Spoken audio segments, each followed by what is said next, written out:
Alors l'importance de la formation pour les médiateurs relais, en fait, a émergé, je dirais, il y a dans la réflexion de la médiation numérique, il y a bien 4 ans.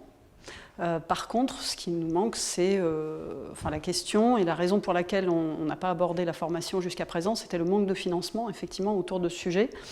Dans l'accompagnement des professionnels de type CCAS et autres, il est par contre devenu évident qu'il y avait un grand besoin effectivement d'accompagnement de ces professionnels face par exemple à l'e-administration. La dématérialisation des actes, ça a provoqué chez les professionnels en fait un changement de posture professionnelle qui demande à être accompagnés, puisque eux-mêmes ne maîtrisent pas forcément encore aujourd'hui tous les tenants et les aboutissants des outils numériques.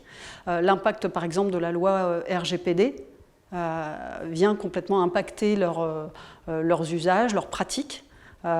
Et puis certains se sont même ces dernières années retrouvés dans le cadre de l'e-administration et de l'accompagnement des publics qu'ils accompagnent, des publics, il faut dire, en grande difficulté.